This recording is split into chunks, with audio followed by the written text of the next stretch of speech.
आदरणीय प्रधानमंत्री महोदय जी, नमस्ते और जुले। मेरा नाम रिक्जिन आंगो है। मैं केंद्रीय विद्यालय ले में कक्षा 8वीं की छात्रा हूँ। महोदय जी, मेरा आपसे सवाल यह है कि आपके विद्यार्थी काल में आप और आपके दोस्तों ने स्कूल में जो शरारतें की थी, क्या सर आपको वह याद है? और सर, उन शरारत भरी यादों में से आप हमारे साथ कुछ बांटना चाहेंगे? मैं अभी ले आया था, मालूम है? Yes sir. हैं, आप लोग थे? हाँ जी सर। मैंने लेह में क्या बताया था, याद है?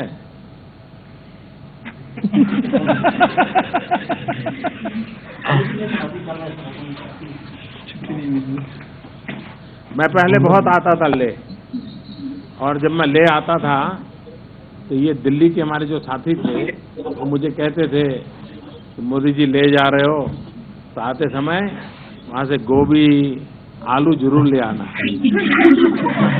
मालूम है ना? लेह में ऑर्गेनिक फार्मिंग के कारण बहुत अच्छी गोभी और आलू मिल जाते हैं। मैं काफी ढेर सारा वापिस आते समय ले आता था जब वहां मैं काम करता था। बड़ा इंटरेस्टिंग सवाल पूछा है उन्होंने। पूछा कि मैं जब आपकी तरह बालक था तो मैं भी शरारत करता था क्या? कोई बालक हो सकता है कि ऐसा जो शरारत न करता हो?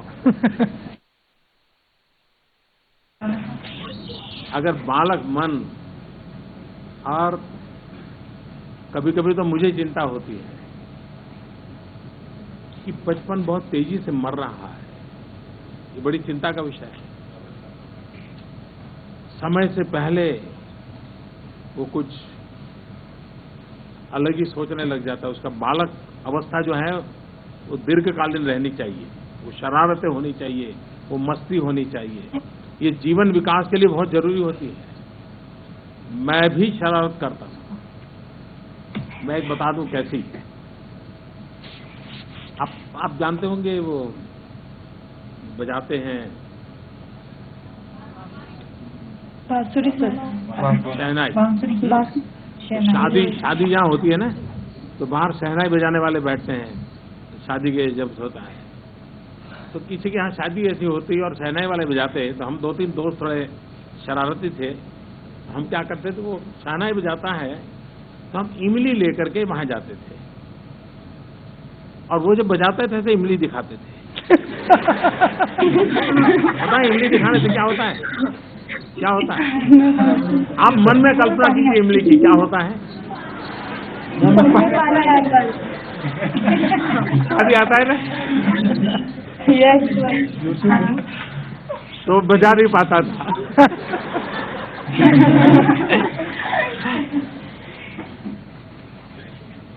हमें वो मारने के लिए दौड़ता था।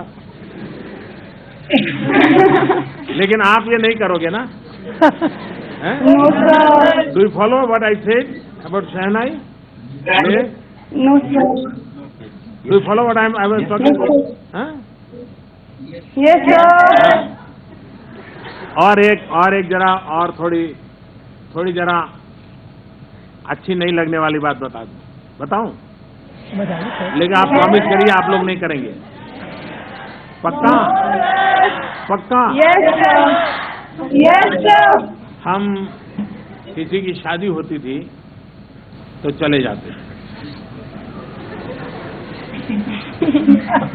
और लोग शादी में खड़े होते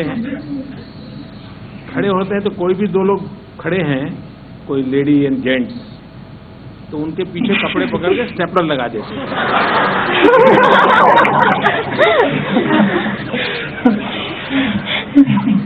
फिर भाग जाते थे। आप कल्पना कर सकते हो क्या होता होगा वहां।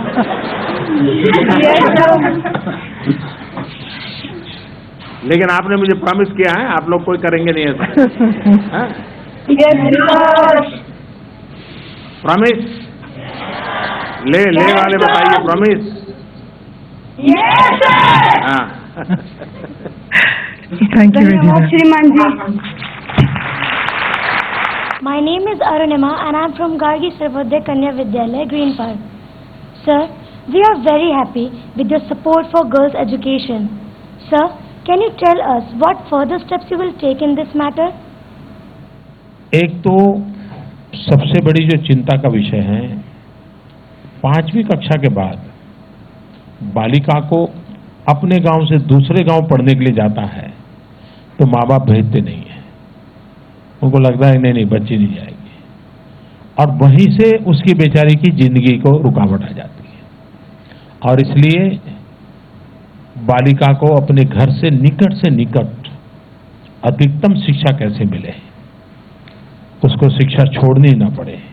6th, 7th और 7वीं 8वीं के बाद तो फिर संकट नहीं रहता, फिर वो बच्ची भी उतनी मैच्योर हो जाती है, माँ बाप को भी विश्वास हो जाता है कि अब बेटी को भेज सकते हैं, तो फिर उसको चिंता नहीं होती है। तो इस दिशा में हम काम कर रहे हैं, सब राज्यों से भी बात कर रहे हैं कि अधिकतम बालिका के लिए निकटतम स्कूल मिले। ये अगर हो गया तो उसको शिक्षा में सुविधा रहेगी। दूसरा है quality of education. Quality of education में हम टेक्नोलॉजी का भरपूर उपयोग करना चाहते हैं। आज कहीं का दूर सुदूर गांव में अच्छा टीचर जाने को तैयार नहीं, शहर में रहना चाहता है, तो उपाय क्या? तो लॉन्ग डिस्टेंस एजुकेशन टेक्नोलॉजी को पढ़ाया जा सकता है। जैसे मैं अभी बातें कर रहा हूं, हिंदुस्तान के हर कोने में, कहीं लेह से, कहीं तिरुपति से, कहीं पोर्ट ब्लेयर से, सब दूर बच्चों से मैं बात कर रहा हूं। इसी प्रकार से भविष्य में अच्छे टीचर के द्वारा पढ़ाया भी जा सकता है कि एक टीचर सेंटर स्टेज पर से एक साथ लाखों क्लासरूम को अच्छी चीज पढ़ा सकता है। इसी कारण, और बच्चों में ग्रास्पिंग बहुत होता है, वो तुरंत इसको पकड़ लेते हैं। ये अगर हम कर पाए तो बच्चियों को अच्छी शिक्षा देने में भी हमें सफलता मिलेगी। Thank you. माननीय प्रधानमंत्री जी, मेरा नाम शिवांगी है। मैं इंडियन सी नवयुग स्कूल लक्ष्मीबाई नगर की छात्रा हूँ। सर, हमारे देश में रोजगार की समस्या बनी हुई है। सर, क्या आप स्कूल्स में रोजगार परक शिक्षा यानी स्किल डेवलपमेंट को बढ़ावा देने का सोच रहे हैं? सारी दुनिया में समृद्ध से समृद्ध देश भी एक बात पर बल दे रहे हैं, स्किल डेवलपमेंट। एक घटना सुनाता हूं मैं, उससे आपको ध्यान में आएगा कि स्किल डेवलपमेंट का कितना महत्व है। आप लोगों ने आचार्य विनोबा भावे का नाम सुना होगा। महात्मा गांधी के चिंतन पर उन्होंने देश की बहुत सेवा की। उनके एक साथी थे दादा धर्माधिकारी, वो भी बड़े चिंतक थे, और दादा धर्माधिकारी की छोटी घटनाओं की किताबें हैं, पढ़ने जैसी किताबें हैं। तो दादा धर्माधिकारी ने एक प्रसंग लिखा है, बड़ा इंटरेस्टिंग प्रसंग है। कोई एक नौजवान उनको मिलने गया और उसने कहा कि दादा कुछ नौकरी का करिए। वो पहचानता था उनको, मेरे लिए कुछ नौकरी के लिए कुछ कीजिए, किसी को बता दीजिए। तो उन्होंने पूछा, भाई तुम्हें क्या आता है? तो उसने कहा, मैं एमए हूं। तो कहा, नहीं तुम एमए हो, तुम्हें क्या आता है? तो कहा, मैं एमए हूं। तो कहा, नहीं भाई एमए हो वो तो बराबर तुम्हारी डिग्री है, तुम्हें क्या आता है? नहीं बोले मैं एमए हूं।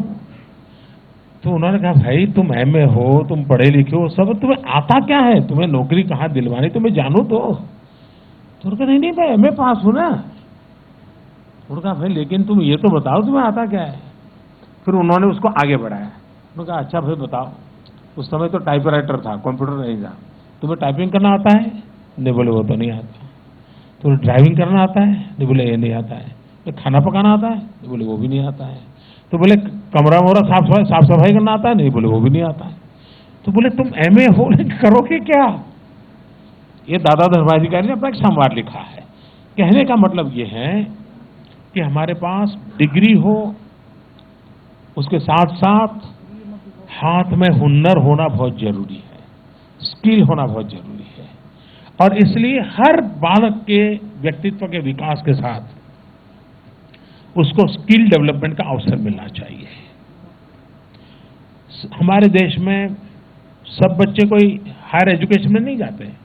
7वीं में बहुत सारे बच्चे स्कूल छोड़ देते हैं, 10वीं में आते आते और छोड़ देते हैं, और कॉलेज में और बहुत अच्छी यूनिवर्सिटीज में जाने वाले तो बहुत कम बच्चे होते हैं। एक गांव में से मुश्किल से 1 या 2 बच्चे जाते हैं। तो बाकियों का क्या? उनके लिए आवश्यक है स्किल डेवलपमेंट। अच्छा, दूसरी तरफ क्या है? एक तरफ नौजवान है, बेचारा रोजगार नहीं, और दूसरी तरफ आपके घर में नलके में गड़बड़ है और आपको प्लम्बर चाहिए तो प्लम्बर मिलता नहीं, आपको अच्छा ड्राइवर चाहिए, ड्राइवर मिलता नहीं। क्यों? तो लोग नहीं है क्या? लोग हैं, लेकिन जैसे तैयार करना चाहिए से तैयार नहीं किए गए हैं। अगर हम अच्छे ड्राइवर तैयार करें तो लोगों को अच्छे ड्राइवर मिलेंगे, हम अच्छे कुक तैयार करें लोगों को अच्छे कुक मिलेंगे, हम अच्छा गुलदस्ता बनाने वाले तैयार करेंगे तो गुलदस्ता बनाने वालों की संख्या बढ़ेगी। स्किल डेवलपमेंट ये विकास के लिए, किसी भी नौजवान को रोजगार के लिए और किसी भी देश के लिए ये बहुत ही आवश्यक है। दूसरा, स्किल डेवलपमेंट नॉट नेसेसरी कि इसी लेवल का हो, रिक्वायरमेंट के अनुसार हो सकता है। जिस क्षेत्र में औद्योगिक विकास होता है तो जिस प्रकार के लोगों की जरूरत पड़ती है, अब जैसे मैं जब गुजरात में था तो नैनो कार वहां बनना शुरू हुई, तो मैंने उनसे कहा, मैंने कहा ये अगल बगल के जो ITI की है उसमें आप अपना एक सिलेबस शुरू कीजिए ऑटोमोबाइल का, नैनो वाले ही करें, और वहां के बच्चों को आप ऑटोमोबाइल का ITI का ट्रेनिंग दीजिए। साल भर में आपकी कंपनी खड़ी हो जाएगी, साल भर में उस बच्चे की ट्रेनिंग हो जाएगी। तो उन्होंने वो सारे कोई 15-20 किलोमीटर के रेंज में जितने ITI थे वो ले लिए और वहां के बच्चों को ऑटोमोबाइल पढ़ाना शुरू किया। इधर कंपनी बन गई, उधर वो बच्चे तैयार हो गए, तुरंत उनको नौकरी मिल गई। तो जहां जिस प्रकार का काम है उसको मैपिंग करना चाहिए, मैपिंग करके उस प्रकार, कहीं केमिकल इंडस्ट्रीज है तो उसके अगल बगल के गांवों के बच्चों को वो ट्रेनिंग देनी चाहिए, तुरंत उनको काम मिल जाए। कहीं सिरेमिक का इंडस्ट्रीज है तो वहां के अगल बगल के बच्चों को वो काम देना चाहिए, तो नजदीक में ही काम मिल जाएगा। और अगर ये हम करते हैं तो हमारे देश में आर्थिक विकास में बहुत बड़ा एकदम जंप लगेगा। हमारे देश में रोजगारी सबसे प्राथमिक बात है और रोजगारी के लिए डिग्री के साथ स्किल का भी उतना ही महात्मा है। और ये अगर हम करने में सफल हुए, आने वाले दिनों में जो हमने कार्यक्रम उठाए हैं उसी बात को लिए ये सरकार ने अपना स्किल डेवलपमेंट का एक अलग मिनिस्ट्री बनाया है, अलग मंत्री बनाया है, तो उसको लेकर के हम फोकस एक्टिविटी कर रहे हैं और जिसका परिणाम बहुत ही निकट भविष्य में देखने को मिलेगा। थैंक यू बेटा, thank you. Mr. Modi inculcated into us the values which we should have for teachers. देश भर के मेरे बाल मित्रों, मुझे अच्छा लगा, काफी विविध प्रकार के सवालों का मुझे सामना करना पड़ा, जवाब देने पड़े, लेकिन कुछ सवाल ऐसे थे जो मुझे लगता है कि कहीं मुझे डर लगता है आपके भीतर का बालक मुरझा तो नहीं गया है। बालक के सवाल बालक जैसे होने चाहिए। हमारे भीतर के बालक को कभी मुरझाने मत दीजिए, भीतर के बालक को जिंदा रखना चाहिए, वो आपको जिंदा रखता है। और इसलिए हंसते खेलते, ये उम्र ऐसी है बच्चे जिसमें बहुत कुछ नया जानना समझना हिम्मत होती है। छोटा बालक दीवार पे चढ़ना है तो डरता नहीं है, वो उसका मन करता है, चढ़ पाए नहीं चढ़ पाए अलग बात है, कोशिश करता है। वही तो बालक मन की ताकत होती है।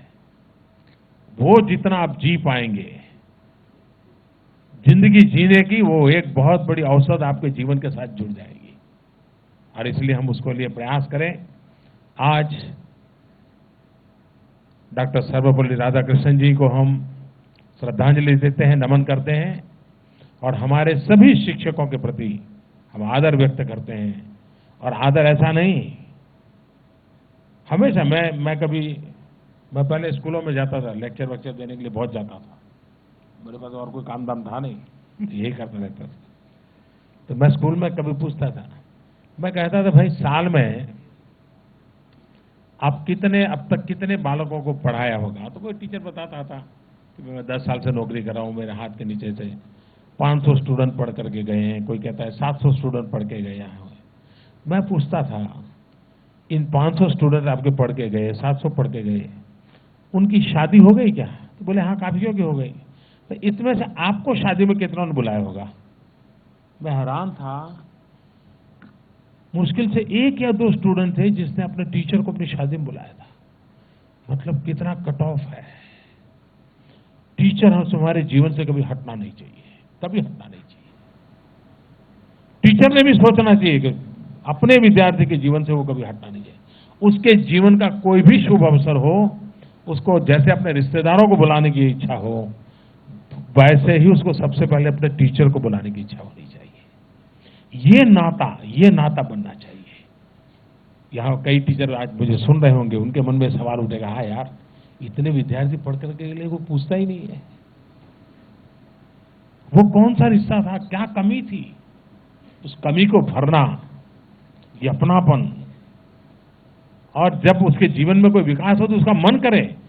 अमेरिका पढ़ने चला गया होगा, अमेरिका में बहुत बड़ी अच्छी नौकरी करता होगा, वो भी कभी चिट्ठी लिखे कि सर मैं आपका स्टूडेंट हूं, अब मैंने अमेरिका में ये पोजीशन पाई है, मैं आपको बता करके आनंद होता है, इसलिए मैं आपको चिट्ठी लिख रहा हूं। कितने टीचर को चिट्ठी आती होगी? शायद किसी को अपना स्टूडेंट प्रगति करे, जब उसके टीचर को बताने का उसका मन करे, ऐसी छवि, ऐसे फुटस्टेप्स वो बालक के जीवन में रहे, ये अगर टीचर करता है, टीचर और बालक का नाता इस प्रकार का बनता है, तो मैं नहीं मानता हूं कि व्यवस्थाएं कभी रुकावट बनेगी, इंफ्रास्ट्रक्चर कभी रुकावट बनेगा। जिंदगी बदलने के लिए ये अपने आप में बहुत काफी होगा। एक माली पढ़ा लिखा नहीं होता है, जिस बगीचे में काम करता है वहां जो खाद डाला जाता है उसकी दुर्गंध होती है, लेकिन उसके अंदर सामर्थ्य होता है कि भगवान को भी पसंद आए ऐसे फूलों का वो सर्जन कर देता है। एक अनपढ़ माली भी ये कर सकता है। तो हमारे पास तो कितने फूल परमात्मा ने दिए हैं, उन फूलों को हम कैसे संवारें, उन फूलों को भारत माँ के गले में कैसे अर्पित करें, ये अगर सपना हम टीचरों का रहेगा, मैं मानता हूं हम देश और दुनिया को, ये देश बहुत कुछ दे सकता है। डॉक्टर राधाकृष्णन जी के जीवन से हम यही प्रेरणा लें और हम भी कुछ करें। मुझे आप सबसे मिलने का अवसर मिला, देश भर के बालकों से बातचीत करने का अवसर मिला। मेरे लिए ये सबसे संतोष का काम है। मैं जब गुजरात में मुख्यमंत्री था तो बच्चों को स्कूल ले जाने का कार्यक्रम करता था। फर्स्ट डे जब स्कूल ओपनिंग होती थी तो मैं खुद गांव में जाता था जहां एजुकेशन ना हो, और वहां तो उस समय 45 डिग्री टेम्परेचर रहता है जून महीने में। 45 डिग्री टेम्परेचर में मैं गांव जाता था, बच्चों को घर घर जाकर के स्कूल ले जाता था। और मैंने एक बार कहा था भाषण में, मैंने कहा कि मुख्यमंत्री के नाते शपथ समारोह का मुझे जो आनंद आता था, उससे ज्यादा आनंद उस गांव के गरीब की बेटी को स्कूल में दाखिल करते समय मुझे आता है। ये मेरा मिजाज है, इस मिजाज को लेकर के हमें आगे बढ़ना है। बहुत बहुत शुभकामनाएं, बहुत बहुत शुभकामनाएं। धन्यवाद।